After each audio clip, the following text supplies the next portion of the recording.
direito de expressão. E vocês, com esta lei, não estão permitindo que as crianças consigam se defender, que as crianças consigam pedir ajuda.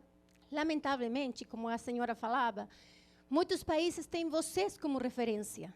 E quando estivemos nesta reunião, tivemos pessoas de Chile, Argentina, Paraguai, Peru, Bolívia, de muitos países, incluindo Espanha, França.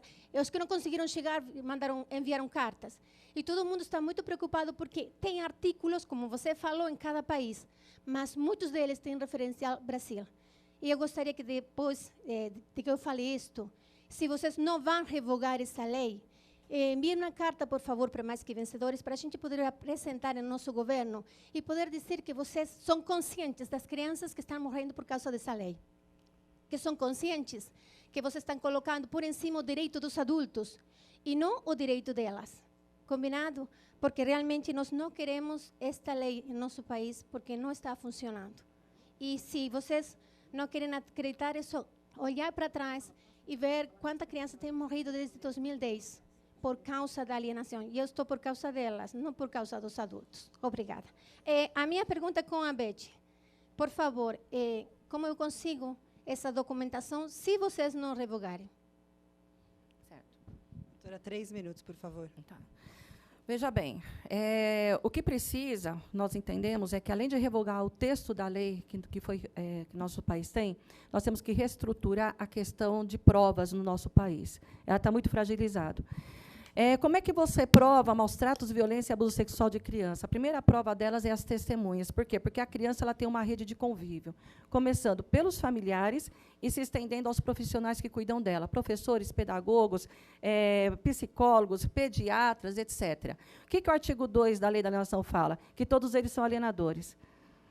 Leem o texto. Todos os genitores, familiares e todos os que estão na administração e vigilância da criança. Ou seja, eu coloquei o depoimento dessas testemunhas a nível 0 no valor probatório nos processos. Depois, inclusive, de feito uma prova técnica, que é o laudo, que o 443 do CPC proíbe, porque o laudo técnico, em qualquer processo do ordenamento jurídico, só é permitido quando o fato não pode ser provado por testemunho ou documentos. Já começou o erro aí. E o pior é que as crianças estão sendo caladas durante o processo de discussão do direito dela, porque nos laudos, até quando elas não falam, elas entram caladas, porque elas, inclusive, estão sendo prescindidas de visita assistida, e nos CEVATs, as prévias da entrevista, elas são acuadas nas visitas, sendo que o 130 do ECA manda medida protetiva de afastamento durante a investigação. Para quê? Para preservar ela de qualquer forma de intimidação. O que acontece? Elas entram caladas, o laudo psicossocial atribuiu o silêncio delas à alienação parental. Na Lei da Escuta Protegida, artigo 5º, inciso 6, diz que a criança na escuta protegida tem o direito de permanecer em silêncio, se ela quiser. E está sendo julgado a escuta dela como alienação parental. Então, o que acontece? A própria lei, ela cala a criança e coloca ela no matadouro, sem ela poder se defender, inclusive através da rede de proteção que está em torno dela. O mais grave disso tudo é a questão dos vestígios, porque um esperma desaparece em 72 horas no corpo humano e os hematomas e fissuras anais, elas desaparecem em 5 dias. Recentemente, a PL da deputada Renata Abreu, do Partido Podemos, foi vetado pelo governo federal, porque sugeria que o médico que fizesse o atendimento pronto, do imediato da vítima de violência, de abuso, no contexto doméstico, pegasse todo o relatório e os exames, e, em 24 horas, tinha que conduzir a delegacia para o inquérito e denunciar e abrir o inquérito da vítima. Hoje, nós temos um ML que faz um laudo de vestígio em 30 dias. Então, como é que eu vou provar um abuso sexual se eu tenho uma lei que me desacredita todas as minhas testemunhas, cala essa criança, coloca o silêncio dela como alienação parental e um ML doutora, que faz vestígio de 30 dias? Obrigada, doutora. Então, vai ser sempre falsa acusação. Obrigada. Sempre vai ser falsa acusação. Doutora, obrigada. A gente tem agora a Patrícia Alonso. Doutora Patrícia Alonso está inscrita. Doutora Patrícia, vou pedir que a sua pergunta seja direcionada à doutora Sandra, por gentileza. Bom dia a todos. Muito obrigada pela oportunidade. Já estávamos realmente ansiosos para termos esse embate a nível de Estado de São Paulo. E eu fico muito feliz de termos presente uma promotora de justiça e assessores de vereadores aqui presentes, porque, na realidade, eu quero relatar como que funciona o psicossocial dentro da ótica do Richard Gardner. E mesmo que venham falar que Richard Gardner foi simplesmente o criador, mas que a alienação parental sempre existe, ninguém é ignorante ao ponto de achar que não existe problemas familiares. Desde os primórdios, na Bíblia, a gente já vê problemas sérios familiares. O que o Richard Gardner veio, ele veio jurisdicionar sentimentos, e sentimentos, afetos, não se jurisdicionam. Para vocês terem uma ideia, o Tribunal de Justiça de São Paulo, em um dos casos... Meu caso prático. Ok. Não há fiscalização de quem vai fazer os trabalhos psicossociais. Uma das ONGs que foram... E aí, aqui na ordem do debate, falava que a gente tinha que trazer notícias, né? Essa ONG, inclusive, foi tema de notícia. A farsa de Fernando Haddad na Cracolândia vai chegar ao fim. Prefeitura quer romper com a ONG. Brasil Gigante. Brasil Gigante era uma dessas ONGs que faz parte do Tribunal de Justiça de São Paulo para receber mães e crianças para tratamento psicológico. Essa ONG, em 9 meses, recebeu 10 milhões de reais de investimento.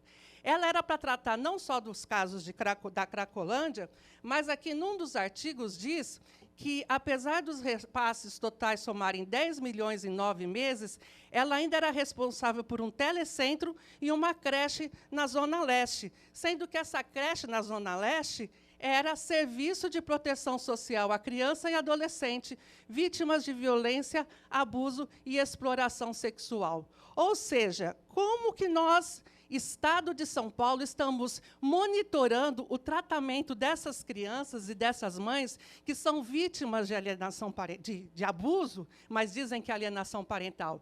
É importantíssimo deixar claro que nessas terapias que foram feitas, como a expositora mesmo falou, quanto mais você falar que existe abuso, mais você vai ser criminalizada e vai ter que fazer o tratamento até que você pare de falar que houve abuso. Isso, no socialismo, se chama lavagem cerebral. Você só vai poder ter alta a partir do momento que você parar de falar do abuso. Obrigada. 3 minutos. Ok. Obrigada. A sua resposta a sua pergunta é como funcionam os laudos técnicos, é isso? A minha pergunta é como que o IBDFAN tem tratado da fiscalização dessas ONGs que têm tratado desses tipos de casos? Doutora Sandra, por gentileza, 3 minutos. Olha, na verdade, eu gostaria de antes só falar para essa senhora que veio aí de outro estado, de outro país, que, desculpa, não é verdade que a lei brasileira não é bem utilizada, tá? Ela é muito bem utilizada, sim. Então, mas, enfim, né? É que, na verdade, não é bem verdade isso, né? Criança morta, o caso do menino Bernardo não é alienação parental. Então, não é caso de alienação parental, é outra história. Agora, falando, eu não posso falar em nome do IBDFAN, embora eu sou membro do IBDFAN. A função do IBDFAN, no meu ponto de vista, não é ficar fiscalizando ONG, nem nada parecido. Se existe uma coisa que eu concordo com vocês, é que precisa, sim, ao invés de eu revogar uma lei, eu preciso, sim, de fazer com que os profissionais que atuam, e todos, inclusive os advogados, eu preciso que as pessoas tenham conhecimento técnico daquilo que eles estão tratando. Porque, quando eu não tenho conhecimento técnico, aí eu posso errar. Não é a lei que está sendo mal utilizada. Se ela estiver sendo mal utilizada, é por profissional que não tem conhecimento técnico. Aqui na cidade de São Paulo, é lógico que nós estamos na maior metrópole do país, aqui nós temos os profissionais que são funcionários públicos, que são concursados, a grande maioria, eles fazem um trabalho, no meu ponto de vista, de excelência, salvo um ou outro. Mas o que acontece aqui em São Paulo é assim. dificilmente um perito atesta que é alienação parental. É mentira, desculpa. É quase um parto para que um perito chegue lá e fale, olha, isso é caso de alienação parental. Quando tem acusação de abuso sexual, na dúvida, o pai vai ficar o resto da vida convivendo supervisionado. E, para eles considerarem que é uma alienação parental, tem que ficar claro e objetivo de que a mãe fez a falsa acusação ou porque ela tem um problema psíquico importante ou porque ela quis afastar essa criança. Tudo bem que esta é a realidade da cidade de São Paulo. Só que se em outros estados não acontecer desta forma, eu não posso revogar uma lei que protege, sim, a criança para poder a gente voltar na situação que a gente tinha anteriormente. Então, o que eu preciso? É, sim, exigir com que os profissionais que atuem na área tenham aí um conhecimento técnico. E, quanto aos advogados, eu acho que a gente precisava usar o que é utilizado no Tribunal Alemão de Coaching, que lá eles falam o seguinte, que o advogado ele tem que atuar buscando o que é bom para a família, e não para o seu cliente. Eu não tenho que advogar falando o que é melhor para o meu cliente. Eu sou a pessoa que estou de fora e tenho condições, Obrigada, que eu não estou Sandra. envolvida emocionalmente. Seu tempo terminou. Por gentileza, tenho eu queria só uma um pedido de retratação. Só um eu minutinho. queria um direito de Isso vai resposta a uma ser- informação isso vai equivocada. ser Não, essa. eu queria... Doutora, 30 só um minuto, segundos. porque a gente tem um tempo cronometrado agora é de fala de público. Não, mas é que e a o senhora regulamento vai ter- pede a senhora retratação. Pede, enfim, É, mas uma- a senhora vai me dizer o que é e aí Sim. a gente analisa. Sim. O caso do menino Bernardo não foi mencionado por mim no contexto de alienação parental. Eu apenas citei uma frase da juíza que deu a sentença Doutora, de condenação a senhora do pai. esclareceu e a gente Isso. pediu no início Não que não está fossem no citados contexto de alienação casos parental. específicos. Exato. Então, por Só apenas gentileza, deixar a gente claro. vai seguir nessa orientação. Para a gente manter Obrigada, o tempo, porque nós abrimos 30 minutos para público, vai ser mais uma pergunta e mais uma resposta da doutora Elizabeth, até para que a gente tenha equivalência de tempos, e depois a gente vai iniciar o próximo painel. Só peço mais uma vez que as falas sejam respeitadas. Quem veio aqui teve fala respeitada, por gentileza, respeite também a fala tanto das palestrantes quanto dos outros que estão perguntando. O nosso próximo inscrito é a senhora Edna Darina dos Reis.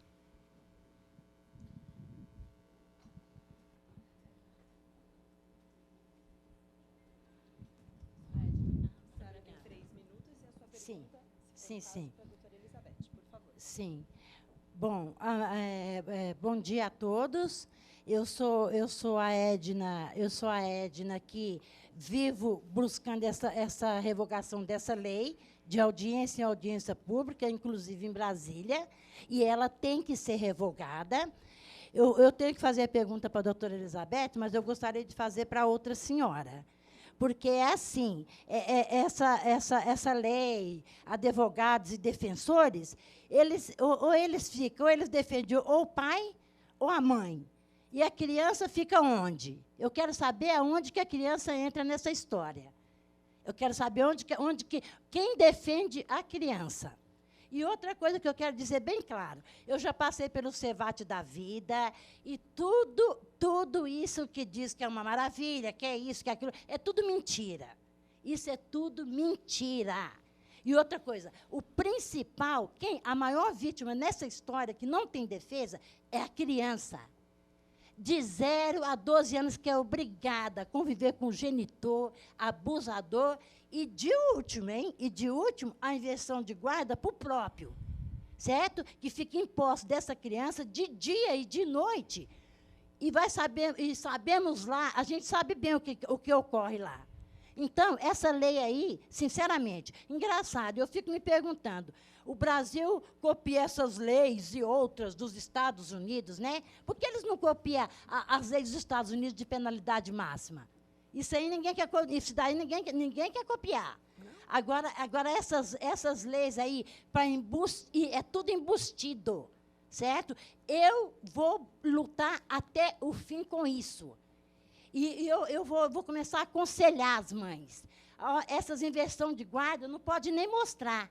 Não pode nem mostrar de tão chocante que é. Aí não interessa para ninguém quer ver. certo? Deixa eu pôr uma inversão de guarda aqui para você ver o trauma e como acontece isso. Certo? Então, a maioria dos casos que nós temos de milhares de mães, existe o abuso, sim. A inversão de guarda, sim. Eu não sei, eu gostaria de saber daquela senhora se ela advoga só para genitores ou para mães também. Porque não é o que me parece. Ou então ela vive fora da casinha. Certo? Desculpa. Não, desculpa. Tá, mas agora eu vou ter que responder. Desculpa. Entendeu? Ela vive, porque a realidade não é essa. A realidade que nós vivemos não é essa. Por que não faz uma audiência pública com as vítimas, com as crianças? Faz uma audiência pública, coloca aquela tarjinha e deixa as crianças dar a declaração. Tá bom? Tá, obrigada.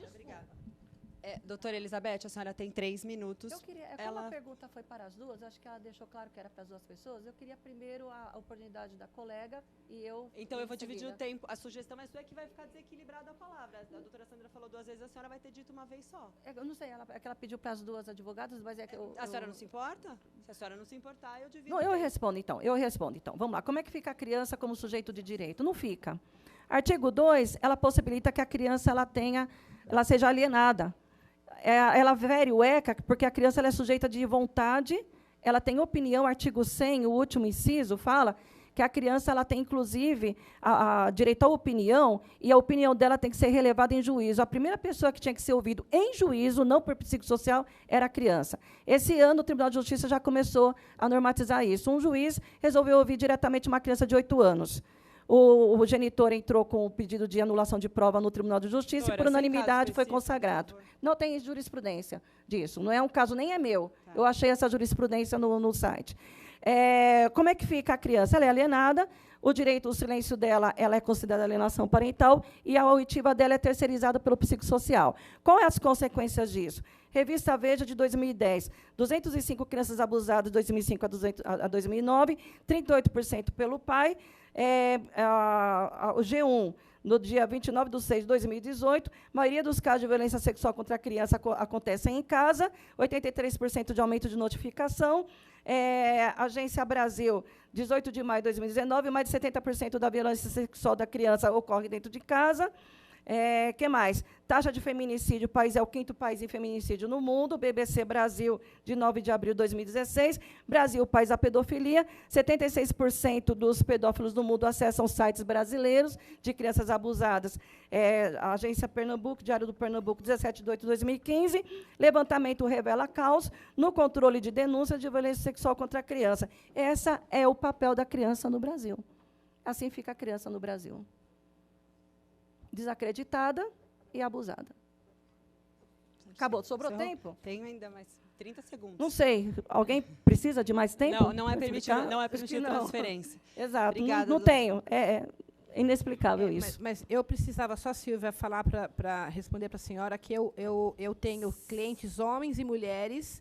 E eu tenho, inclusive, 2 clientes que foram acusadas falsamente de abuso sexual e uma delas encontra-se casos presa, específicos, tá? por favor. Gente, ó, eu vou encerrar esse primeiro painel.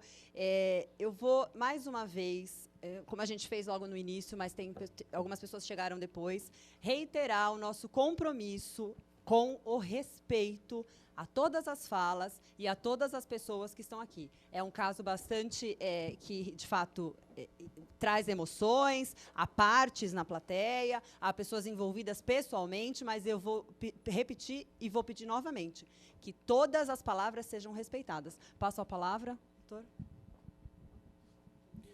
Bom, finalizando esse painel, um painel realmente muito polêmico. As questões são apresentadas com muita... uma proposta, eu vejo aí nas 2 falas das doutoras, das colegas, cada uma defendendo aí o seu ponto de vista, mas a gente chega à conclusão de que o que se busca aqui é a proteção integral da criança. Em primeiro lugar, eu acho que essa é a discussão primordial. Outra questão que fica claro aqui é que ninguém aqui defende pedofilia, né, acho que os dois lados aqui estão defendendo, pelo contrário, a gente defende a proteção da criança. Não existe aqui nenhum posicionamento de defesa da pedofilia. Eu acho que foi muito claro pela doutora Sandra. E, para finalizar, diante de tudo isso, acho que, como moderador, não posso me posicionar muito, mas há uma questão que eu acho que tem que ficar claro aqui. A Lei 12.318, essa lei da alienação parental, ela não é uma lei que ela está avulsa, né? Nós temos a 12.318, ela apenas conceitua o que é alienação parental. E, posteriormente, veio a Lei 13.431, que eleva o ato de alienação parental a uma violência psicológica contra a criança. Então, é isso que fica registrado, acho que fica muito claro aqui para todos, que a alienação parental é uma violência contra a criança. E nós temos que combater isso dentro das nossas possibilidades. Murilo, obrigada. Um grande abraço a todos, muito obrigado. Declaro encerrado esse painel. Obrigada a todos. Eu vou chamar o nosso segundo painel.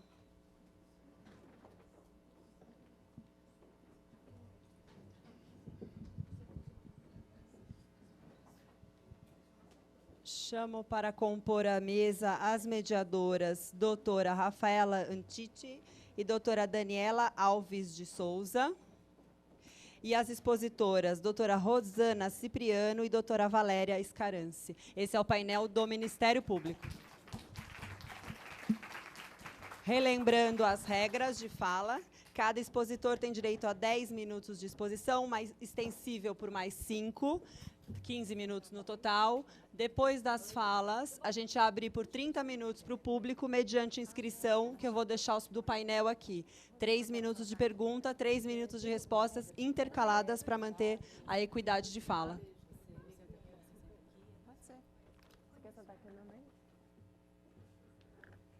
Apresenta, Valéria.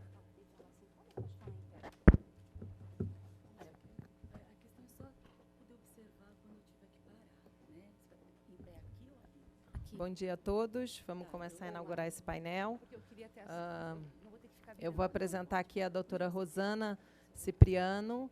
Ela é mestre em Ciências Jurídicas pela Universidade Antônio de Nebrija, Madrid, com reavaliação pela UERJ, especialista em Direito de Família, Infância e Juventude, promotora de Justiça do Estado do Rio de Janeiro desde novembro de 98 até os dias atuais.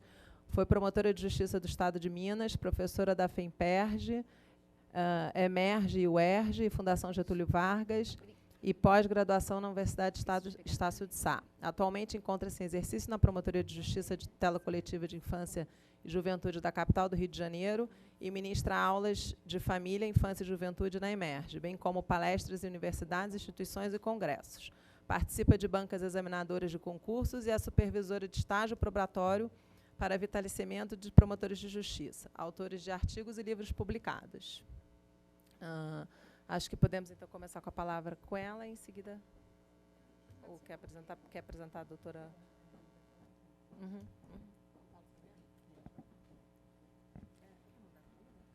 Não, pode ser aqui. Bom dia a todos. Gostaria de agradecer a oportunidade de estar aqui, convidada pela OAB de São Paulo. Acho que é uma oportunidade ímpar para que nós possamos democraticamente discutir questões envolvendo a proteção integral de crianças e adolescentes, que é o interesse de todos nós, penso eu, vocacionados que somos à proteção de direitos, e conforme consta na nossa Constituição Federal, que essa é uma preocupação da sociedade como um todo, dos operadores do direito e do Estado constituído.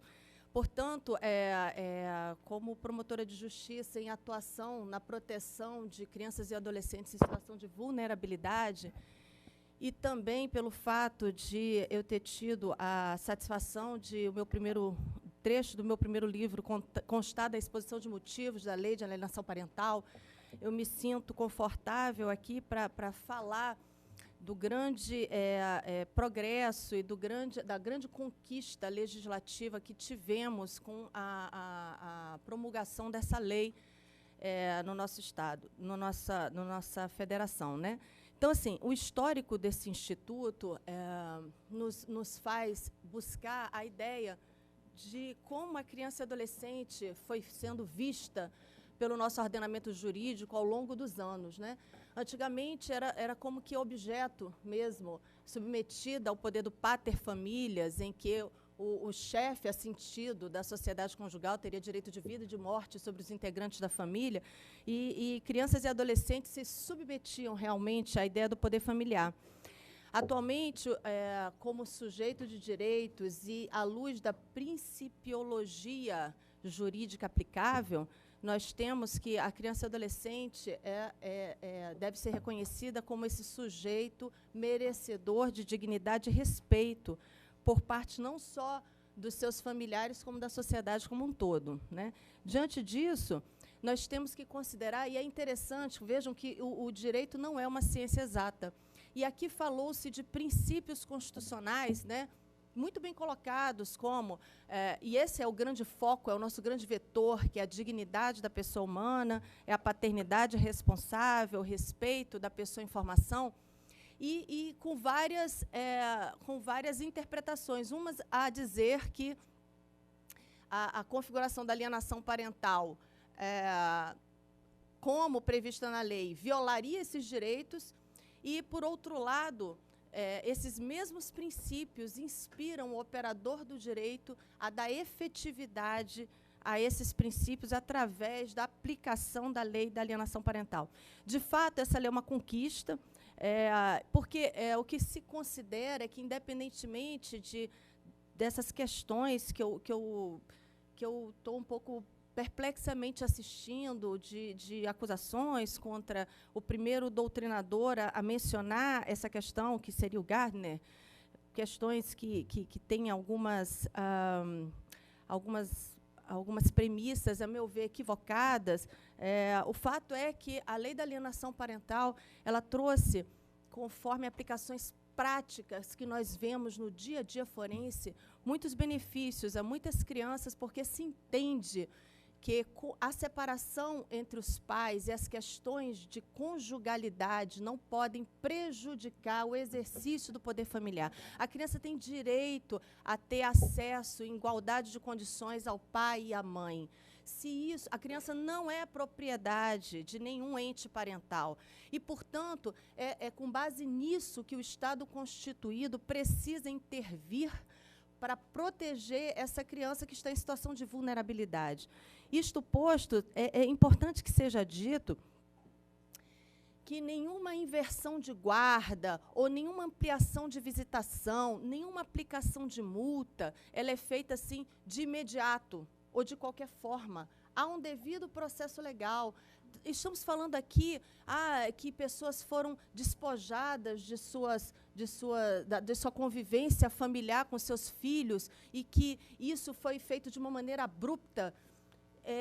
Enquanto operadora do direito, na prática do dia a dia, como promotora de justiça, primeiro de família e depois de infância e juventude, não vejo em absoluto isso acontecer. Há necessidade de um processo que tem a garantia de ampla defesa.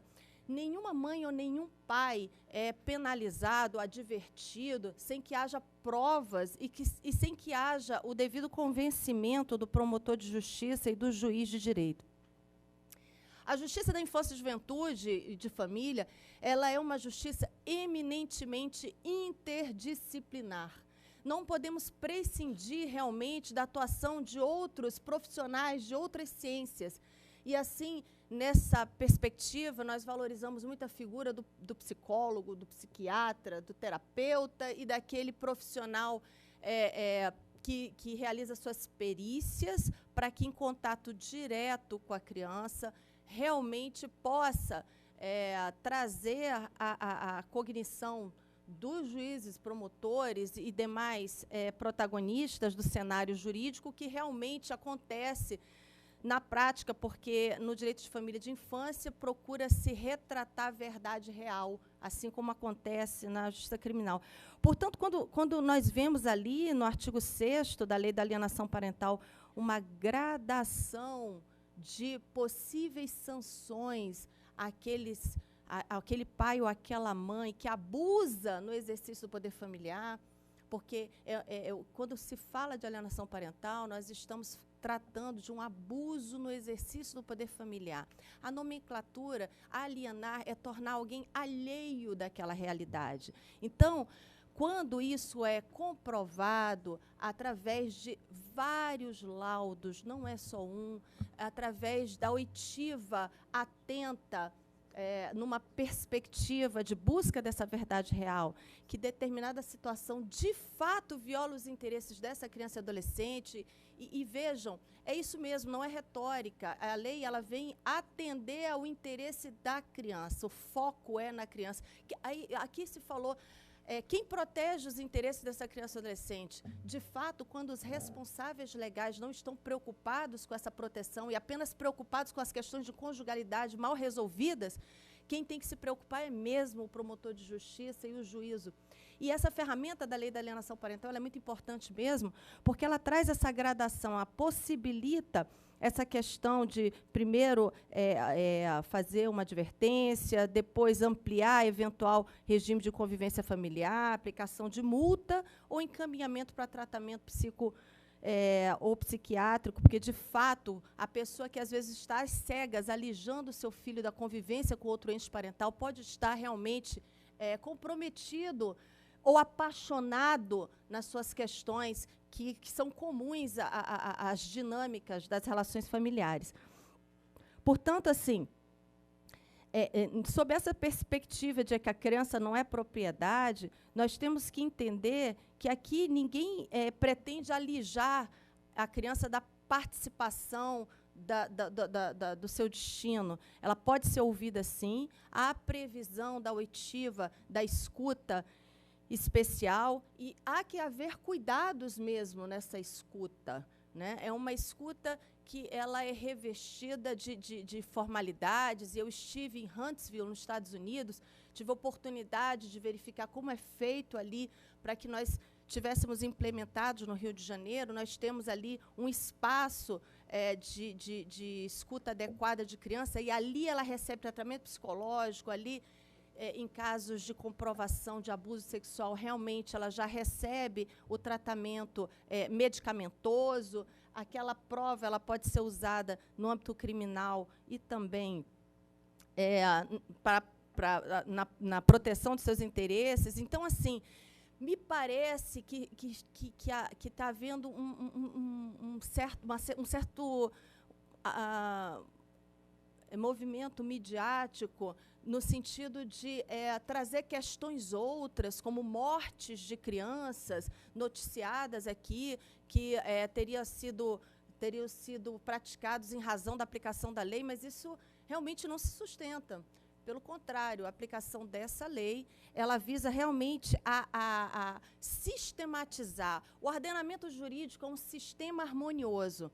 Antes da implementação da lei, da promulgação dessa lei, eu, inclusive, num artigo que escrevi após o meu mestrado, fazendo uma análise de direito comparado de como estavam os ordenamentos jurídicos nos outros países, verifiquei que havia esse vácuo. Nós não tínhamos uma legislação específica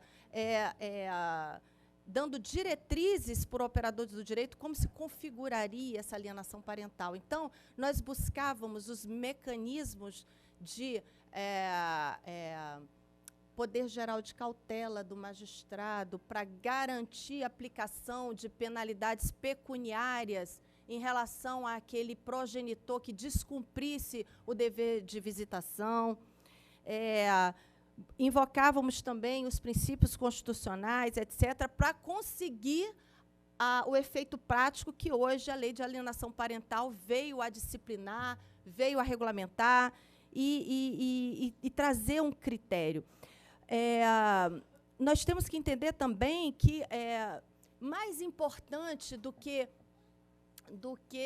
trazer uma ideia de que pessoas são desprovidas dos seus poderes familiares, tem uma inversão da guarda sem o devido processo legal, coisa que não é verdadeiro. Mais do que isso, nós precisamos pensar, então, na capacitação, já que já que se fala que alguns laudos não são pertinentes, não são estruturados, a questão, então, não é voltar os canhões contra a lei da alienação parental, e sim propiciar condições de maior capacitação.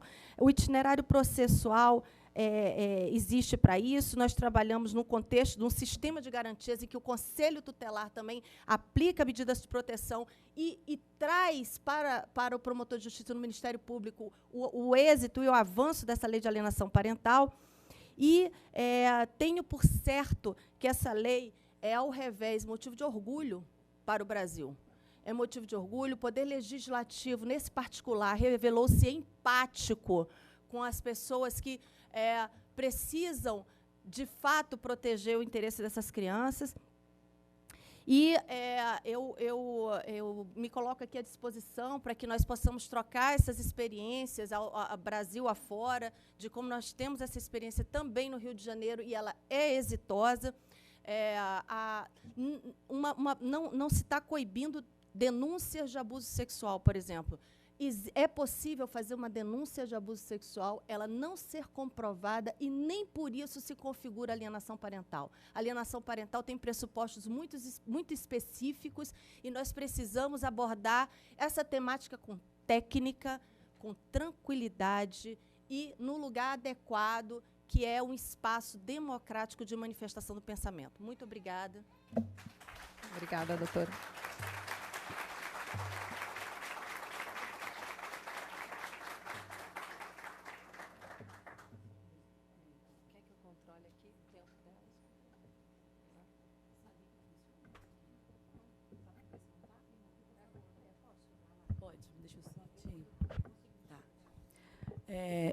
Bom dia a todas e a todos.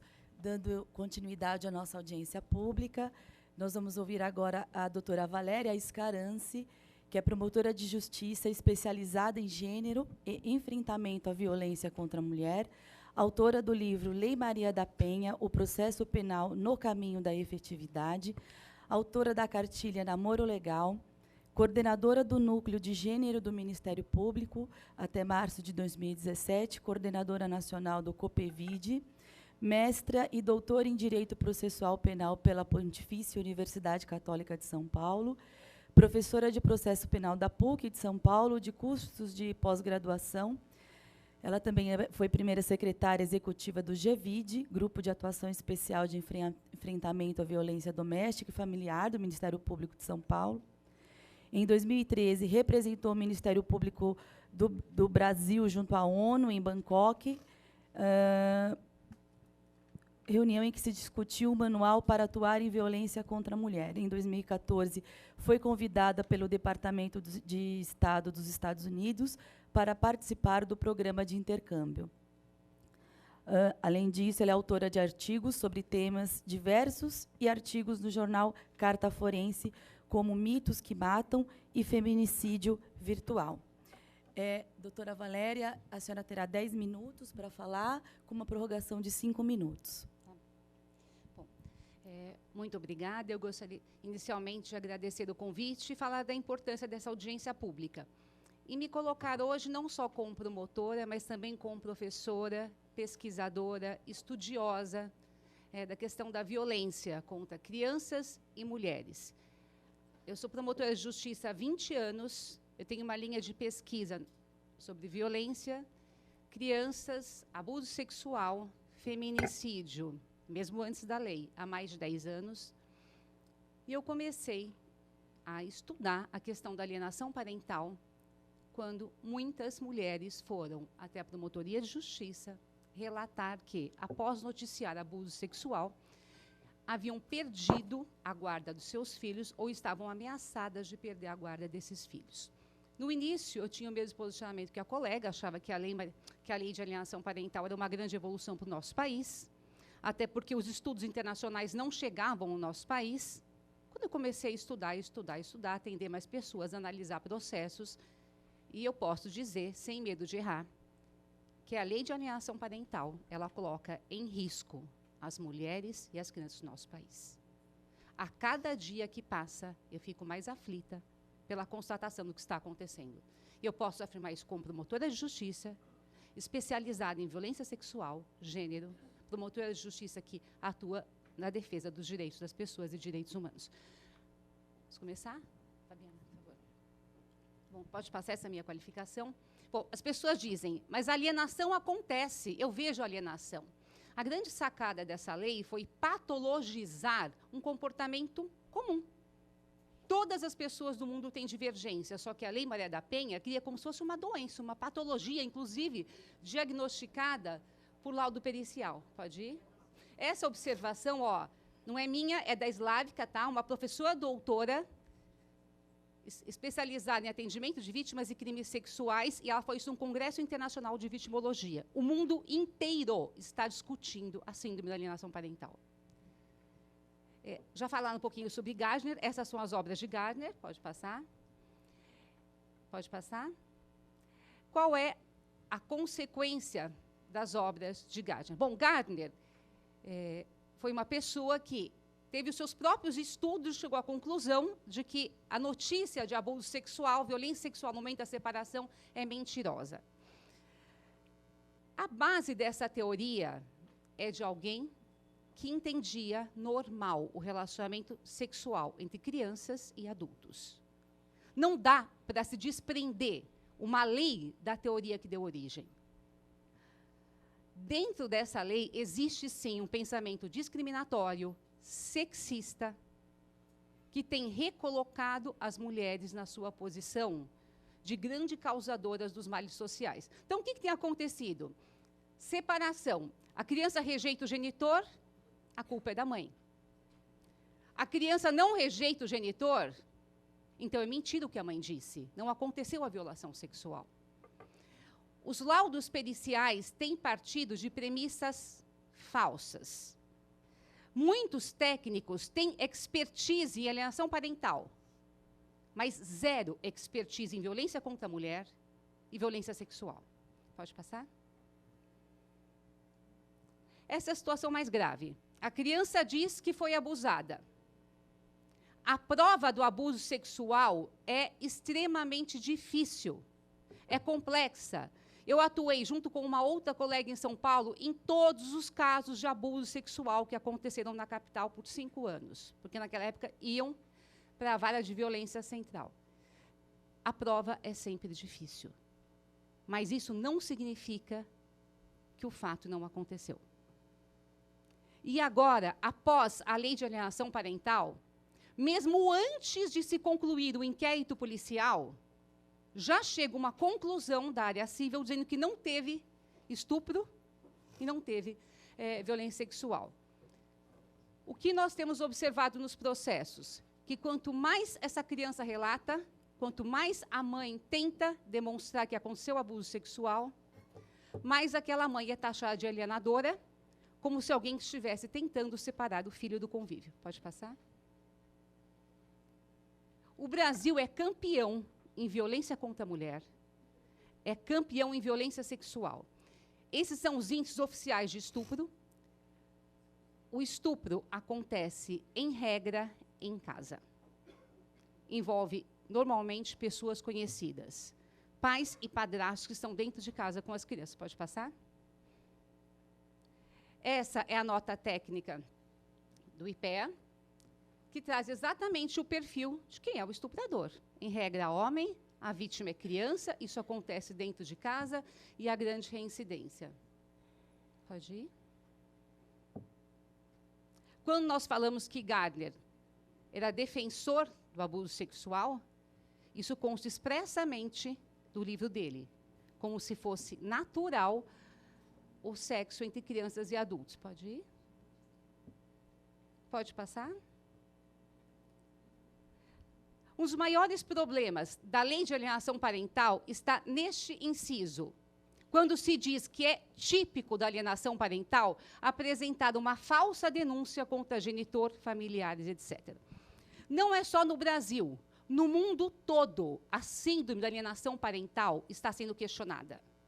A Organização Mundial de Mulheres fez um manifesto público dizendo que a síndrome da alienação parental, que é a teoria que subsidia a nossa lei, coloca em risco mulheres vítimas de violência e crianças vítimas de abuso sexual. A Organização Espanhola de Psiquiatria disse que ela não tem base científica e não pode ser usada. Há manifestações internacionais, todas repudiando a utilização da alienação parental. Pode ir?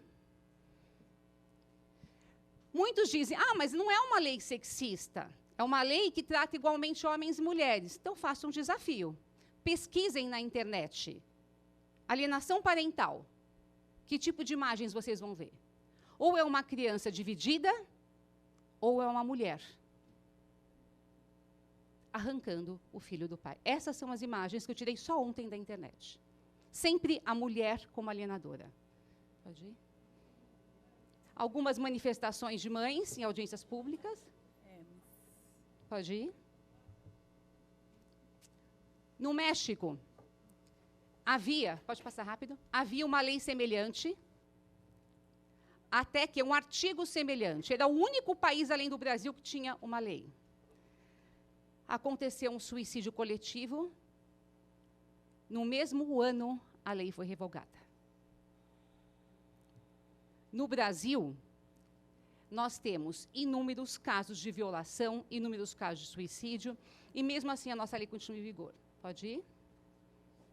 Esse é um dos casos de suicídio que aconteceu. Uma criança que teria sido abusada pelo pai. Pode ir? Essas são as manifestações internacionais contra a síndrome da alienação parental. Primeira, 19 organizações de direitos humanos foram até a ONU, perante o Comitê CEDAW, dizer que uma das situações que colocava em risco mulheres e crianças era a aplicação da lei. A OEA, Organização dos Estados Americanos, disse expressamente, tem uma recomendação para que não se aplique essa síndrome nos processos envolvendo violência e abuso sexual. O CONANDA, que é o órgão máximo de proteção das crianças, fez uma nota pública sugerindo a revogação parcial da lei, inclusive dizendo que, entre aspas, as punições, as consequências, perdem a razoabilidade. Pode ir? Porque, muitas vezes, se inverte, se tem a ideia de que a mãe mente, de que a mãe é perseguidora, de que tudo isso é uma notícia falsa. Eu queria falar um pouquinho para vocês sobre o que é a prova no processo penal, especialmente em relação ao abuso sexual. Pode ir? O autor do crime é um bom cidadão. Ele é tanto o homem que agride mulheres quanto o feminicida. E eu sou a pessoa que mais estuda feminicídio no país. Só em São Paulo eu já li mais de 3.000 denúncias. Temos uma pesquisa específica sobre feminicídio. Tanto o feminicida quanto o abusador sexual são homens acima de qualquer suspeita. Homens que socialmente têm um perfil e uma conduta ilibada. Têm um perfil que convence. Nos nossos processos de abuso sexual, as pessoas ficavam estarrecidas. Como esse homem praticou o crime não pode ser verdade? Porque o abusador sexual escolhe uma criança. Ele não abusa todas. E mantém uma postura acima de qualquer suspeita perante a sociedade. Esse é o seu grande álibi. Pode ir? Doutora Valéria, a senhora tem mais 5 minutos. Tá bom. Pode ir? Pode ir passando mais rápido. Essa parte, espera aí. Não, pode ir? Falsa memória. Pode ir? Passa, por favor, Fabiana. Esse é um grande mito que existe no Brasil, mais uma ideia comprada dos outros países. Foram feitas pesquisas científicas na década de 80 para dizer que existiam falsas memórias. Essas pesquisas nunca trataram de abuso sexual. Eram pesquisas sobre ficar perdido no shopping, tomar sorvete com pepino, etc. Os resultados foram inconsistentes. No máximo, chegou a 15%, com grande variação, quanto a essa ideia de que seria possível criar uma falsa memória e uma falsa percepção. Todos os estudos, hoje, mais avançados, colocam em xeque essa conclusão de que existe falsa memória e abuso sexual. Todos os estudos científicos atuais. Na Sociedade Internacional de Vitimologia, hoje se discute isso. Pode passar? esses estudiosos analisaram todas as pesquisas de falsa memória e chegaram à seguinte conclusão, de que são inconsistentes as noções, a ideia de que é possível que uma criança tenha falsa memória, a pessoa tenha falsa memória. Até porque as pesquisas mostram o contrário, que a criança tem resistência em acusar alguém que ela gosta, com quem ela tem convívio. Pode ir? Pode ir?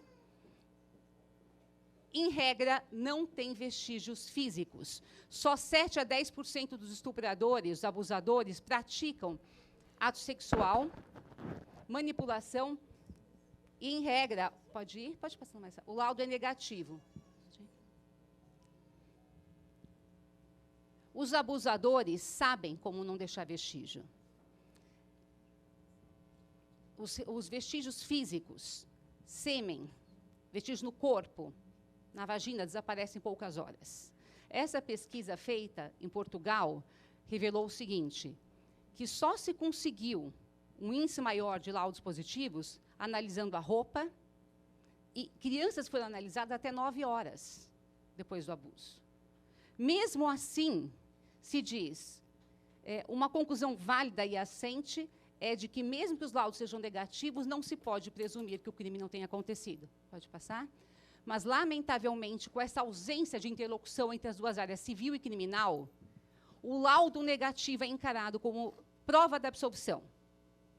A retratação da criança é encarada como prova da absolvição, como se a mãe tivesse criado, tivesse inventado tudo isso.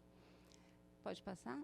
Ó, um outro aspecto importante é o seguinte, nós estamos falando de um autor acima de qualquer suspeita, de um crime que não tem prova física, em regra. Terceiro, a criança se retrata. Esse é o padrão.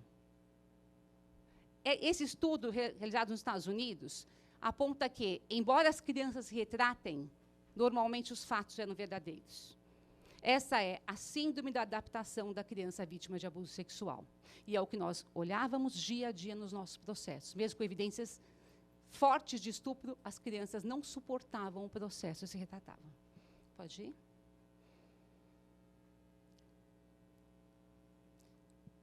Outro aspecto importante é o peso que se dá ao arquivamento de inquérito e à absolvição. No processo penal, existe um princípio básico, indúbio pro réu. Arquivamento de inquérito não é prova de inocência. Eu vou repetir. Arquivamento de inquérito não é prova de inocência. O inquérito é arquivado por falta de provas, tanto que ele pode ser desarquivado sempre que surgirem novos elementos. Outra observação. Nem sempre a sentença absolutória é prova de inocência. A sentença absolutória só é prova de inocência se o juiz coloca como fundamento que o fato não aconteceu ou que o réu não foi o autor. São 2 hipóteses só do Código de Processo Penal. Todas as outras são situações de dúvida. O que significa isso? Que eu não posso apontar aquele réu como inocente, da mesma maneira que eu não posso concluir que a denúncia é falsa, porque houve absolvição por falta de provas ou arquivamento do inquérito. Deixa aqui, ó. Esse entendimento consta, inclusive, de um enunciado nacional do Ministério Público da COPEVID, se adequando à interpretação para a absolvição, que a absolvição do réu por falta de provas, por si só, não configura alienação parental. Pode ir? Tem que passar, né? Não pode falar de processo. Existe uma inovação muito importante. Oi? Mais um minuto. Tá bom. Tem uma inovação bastante importante que surgiu esse ano, que é a constatação de que a violência contra a mulher é violência contra os filhos. Quem machuca a mulher, machuca o filho. 80% das crianças presenciam violência ou são submetidas à violência. Agora, o nosso Código Penal foi alterado. A pessoa que praticar violência contra o pai ou a mãe na frente dos filhos perde o seu direito ao poder familiar. Pode ir? Bom, essas são as observações principais. E eu queria encerrar dizendo o seguinte. Eu estou aqui hoje por uma questão humanitária. Eu sou promotora de justiça há 20 e tantos anos. Sou professora, estudiosa, no mesmo tempo. Seu tempo acabou, doutora Valéria. Tá bom? Posso falar? Não, acabou? Infelizmente. Então tá bom, gente. Depois eu continuo as Agradeço. respostas. Nós vamos começar agora com a parte das perguntas desse painel. Só relembrando a questão do tempo, 3 minutos de pergunta. A gente vai intercalar as respostas para manter a equivalência entre os tempos de cada fala. Eu chamo o primeiro inscrito, que é o senhor Afonso Martim.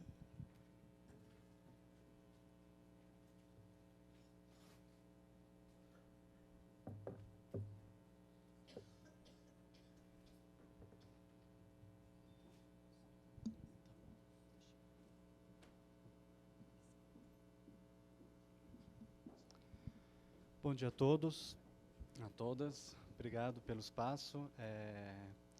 É bom estar num espaço democrático aqui na Câmara, que a gente tem tantas observações plurais. Eu, na verdade, queria trazer uma questão mais subjetiva, que é a questão de tempo. O tempo é muito precioso. A gente está aqui discutindo coisas que têm consequências na vida da criança, dos adultos, da família, e muitas vezes a gente está discutindo, o tempo está passando e a gente não tem as proteções pragmáticas, né, para que as coisas aconteçam, tanto do ponto de vista das mulheres quanto dos homens e das crianças.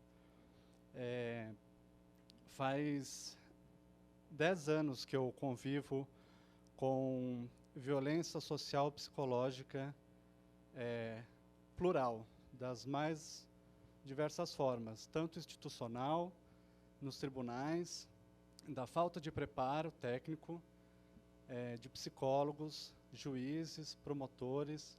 É muito difícil você ter que primeiro mostrar que você não é um violentador, que você não é um estuprador, que você não pertence ao mundo animal, que você pertence ao mundo da civilização, e que no mundo da civilização não dá para contar com o bom senso. É preciso ter um conjunto legal de proteções contra as violências. A todo momento a sociedade muda e a gente muda as leis para acompanhar a falta de bom senso daquele momento da sociedade. Vocês desculpem eu estar nervoso, mas é um momento importante para mim. Eu consigo compreender a realidade social que a gente tem, dos homens serem a maior parte dos violentadores, mas tem respostas que a gente já conhece hoje, que vão muito além de questões tão pontuais. No fim, a questão é uma só. A criança detém direitos, mas ela está em desenvolvimento. E muitas vezes é depositada a ela a responsabilidade final de decidir a questão. Você tem um juiz, um promotor de justiça, 2 advogados, 2 adultos, uma psicóloga, quase 10 pessoas, para no final impor a uma criança que ela decida o que vai seguir da vida dela para frente, com consequências impossíveis de serem calculadas. É preciso ter um caráter técnico que faça um divisor de águas. Não dá para ter uma discussão subjetiva ad eterno para proteger uma infância que ela chega na vida adulta e já passou, aí não precisa mais discutir. Só para finalizar esses 5 segundos que eu tenho, eu sempre recebo relatos de crianças, hoje adultos, que falam: Afonso não diz... Obrigada, a gente precisa observar estritamente o tempo. Muito obrigada. Vou pedir, como não houve indicação de nenhuma das promotoras, quem pode, alguma das duas, iniciar o comentário? Quem pode começar? 1 minuto e meio, então, para cada uma. Apesar de não ter havido uma pergunta específica, achei essa parte final da colocação dele, eu vou fazer esse recorte, que eu acho muito importante, que ele trouxe o seguinte, que nós temos, quando em direito tem dois valores em conflito, nós temos que sopesar qual dos dois deve prevalecer. Se, ao mesmo tempo, é importante que se dê o direito de fala à criança, que nós possamos escutá-la, e aí que isso seja feito num ambiente protegido, que é a escuta adequada, a escuta especial de crianças, Por outro lado, nós não podemos onerar essa criança com o peso de decidir tanto a respeito da sua guarda, quanto a respeito de acusações de pessoas que ela tem uma relação de carinho, de amor. Portanto, muitas vezes pode parecer até covarde colocar uma criança para ser ouvida diretamente, sem cautelas adequadas, ou para que ela tenha que falar sobre isso. Então, veja, nesse aspecto, se revela de suma importância a participação de profissionais da área da psicologia,